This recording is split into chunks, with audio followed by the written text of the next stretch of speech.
கர்த்தருடைய பிரசனத்துக்கு ஸ்தோத்திரம் உண்டாவதாக. இந்த தேவனையும் பாவத்தை பற்றி நம்ம பார்த்துக்கிட்டு இருக்கோம். ரெண்டாவது பார்ட் 2 இது. பாவத்தில் விழுகிற விழுகை. ஒரே நாளில் வேசித்தனத்தினால 23,000 பேர் விழுந்தாங்க. மரணம் சம்பவித்தது. நான் விழும்படி நீங்களே தள்ளினு கர்த்தரோ தூக்கி நிறுத்தினார்.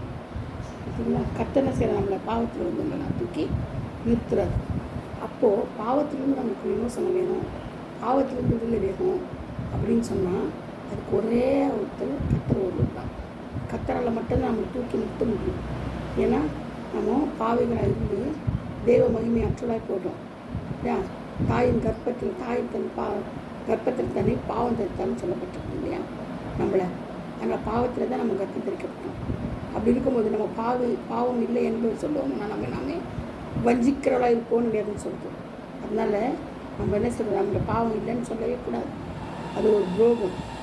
நம்ம சொன்னோம்னா அது இந்த ஆண்டுக்கு செய்கிற துரோகம். ஏன்னா நல்லா தெரியும் நான் ஒரு பாவின்ட்டு நான் சதுசேர் பரிசை ஆயக்காரனில் அடிச்சுக்கொண்டு அவன் நெஞ்சில் அடிச்சுட்டு அழுகுறான். அவன் பாவி ஆண்டவரே, நான் பாவி, என்மேல் கிருபியாயிடும் அப்படின்ட்டாங்க. அதே மாதிரி அந்த கல்லனும் பாவியாக என்ன கிருபியாயிரும் சொல்லிட்டு தான் சரி ஆண்டவர் சொல்லிட்டு அவரை ஏற்றுக்கொள்கிறோம். அந்த கடைசி நேரத்தில் உயிர் போகிற நேரத்தில் கூட அந்த கல்லை ஏற்றுக்கொள்கிறான். பாவத்திலிருந்து அவன் விடுதலை வாங்கிடுறான். ஆண்டவரோடு கூட பரதேசிக்கு போகிறான். அதனால் பாவம் விடுவிக்கிற ஒரே ஒரு ஆண்டவர் நம்முடைய இயேசு கிறிஸ்து மட்டும்தான். அதனால் ரொம்ப நம்ம சாதாரண பாவத்தில் விழுந்து போகிறது சகஜம்.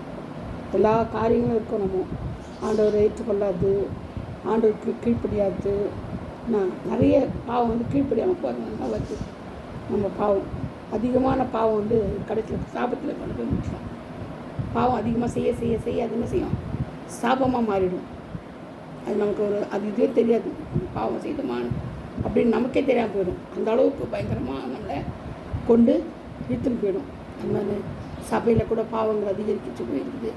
நிறைய காரியங்கள் வெச்சார்த்தனம், வேசித்தனம், பொய்னாவு, என்ன சொல்கிறது, ரெண்டகம் பண்ணுதல், ஊழியக்காரனை பற்றி புறம் பேசுதல், குற்றம் சாட்டுதல், குறை சொல்லுதல், நிறைய காரியங்கள் சபையில் இருக்குது, வீட்டில் இருக்குது, தெருத்தில் இருக்குது. எல்லா காரியங்களுக்கு தான் முக்கியமாக இப்போ சபைகளில் வந்துருச்சுங்களா. அதனால் நம்ம என்ன செய்யக்கூடாது, அந்த மாதிரி பாவத்தை செய்யக்கூடாது. ரெண்டகம் பண்ணதில் ஒரு பாவம் தான்.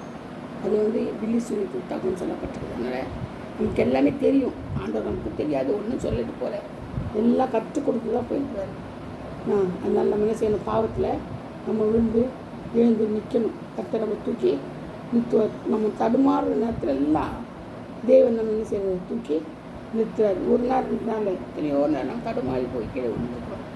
அழகாக தூக்கிடுவார் நம்ம. அந்த மாதிரி ரொம்ப ஆண்டவர் நம்மளை சத்துரு தள்ளி போட்டோன்னா கூட ஆண்டவர் இந்த நிலைமையில இருந்து தான் பாரு அப்படின்னு சொல்லி நமக்கு போதிச்சு நம்மளை என்ன செய்வார், தூக்கி நிறுத்துவார்.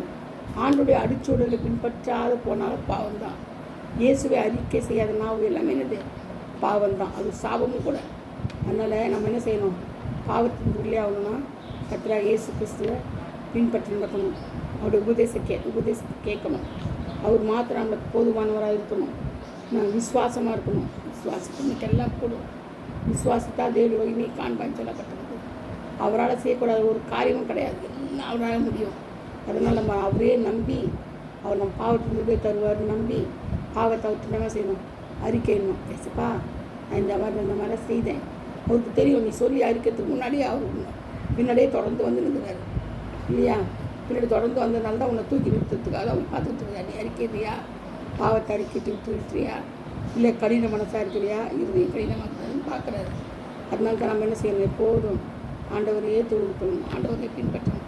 அவர்கிட்ட சொல்லணும், அப்பா நம்ம பாவம் செய்துட்டேன், எனக்கு தெரியும். நம்ம சொல்லாமல் அவருக்கு தெரியும், இருந்தாலும் அவர் சொல்லணும், அறிக்கையணும். அறிக்கிறது தான் அவர் விரும்புவது. வாய் நல்லா செய்யணும், அறிக்கையிட்டு சொல்லணும். இந்த பாவம் செய்தப்பா என் மன்னிங்க, இந்த பாவத்தின் விடுதலை தாங்கப்பா, நீங்கள் மாத்திரம் எனக்கு போதும்ப்பா, வேறு யாரும் எனக்கு வேண்டாம், நீங்கள் மாத்திரம் போதும் சொல்லிட்டு நம்ம அறிக்கைட்டு போனால் பாவத்துக்கு நமக்கு பரிபூர்ண விடுதலை தருவார்.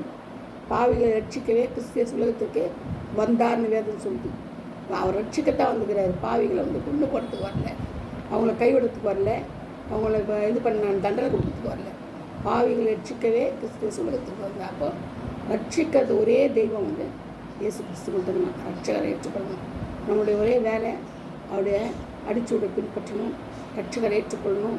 இயேசு இருக்கிறாரு, செய்கிறாரு நம்பணும். விசுவாசத்துக்கு எல்லாம் கூட நம்பணும். இயேசுப்பாவை முழுவதுமாக ஏற்றுக்கொள்ளணும். நம்முடைய குல தெய்வமாக ஏற்றுக்கொள்ளணும். இயேசு தான் தெய்வம், அவர் அண்டி வேறு தெய்வம் கிடையாது நம்ம அறிக்கையணும், நாவினால் அறிக்கையணும். இப்படிலாம் செய்யும்போது நம்ம பாவங்கள் நம்ம மீண்டு வரலாம். சரீர பாவம் இருக்குது, வாயின் வார்த்தையில் பாவம் இருக்குது, எவ்வளோ இது மீறுதல்கள்.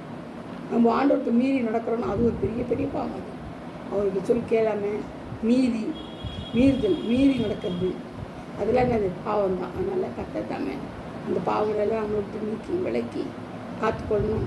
பாவிகளாகி நம்ம மேலே கிருவியாக இருக்கணும், இரக்கம் பண்ணணும், இரக்கம் செய்யணும், இறங்கணும். இறங்கி நாங்கள் பாவத்தில் வந்து பரிபூர்ண விடுதலை தரணும். பாவத்தின் மூலம் வர சாபத்தை நீக்கி போடணும். கர்த்தர் நல்லவராக இருக்கிறாரு, நமக்கு போதுமானவராக இருக்கிறார். நீ மட்டும் வழிநடத்த தேவன். நீ வரும் காலங்களின் நேரங்களிலும் பாவத்திலும் நம்ம அறிக்கைட்டு நம்மை பாதுகாத்து பரிசுத்தப்படுத்துவார். இந்த வருகைக்கு நம்மளே ஆயத்தப்படுத்துவார், ஏற்றுக்கொள்வார். அது மட்டும் அந்த நம்பிக்கையோடு நம்ம என்ன செய்யணும், நம்பி விசுவாசம் நம்ம ஜீவிக்கணும். வரும் காலங்களில் ஏசப்பா கூட நான் என்ன செய்வேன், பல்லவத்துக்கு போவேன், ஏசப்பா வந்தால் என்னை கூட்டிகிட்டு போவாங்கன்ற நிச்சயமாக நம்ம பெற்றுக்கொள்ளணும். அந்த நிச்சயத்தை நம்ம ஆண்டவர்கிட்ட பெற்றுக்கொள்ளணும். அதை நம்ம நல்லா வாழ முடியும், போக முடியும். நிச்சயமாக இருக்கணும், விசுவாசிக்கணும். முழுமையாக இருதயத்தில் விசுவாசித்து அறிக்கையிட்டு ஆண்டோட ஒப்புரவாகும். யார் யார்கிட்ட என்னென்ன பாவம் செய்யணும் ஒப்புரவாகி கர்த்தரோட இசைந்து நம்ம ஜீவிச்சோம்னா கர்த்தர் பெரிய விடுதலை தருவார். பெரிய பாவத்திலிருந்து பெரிய விமோசனம் தருவார். அதுதான் வேதம் சொல்லுது. அதனால் நம்ம என்ன செய்யணும், கர்த்தரை மாத்திரம் பின்பற்றி ஒரு அடிச்சுளை பின்பற்றி பாவத்தின் விலையாகி பரலோக ராஜ்யத்துக்கு போக பிரயாசப்படணும். கர்த்தர் தாம் இந்த வாக்கு ஆசீர்வதிப்பாராக. ஆமென். ஹல்லேலூயா. Praise the Lord. God bless you all. Thank you.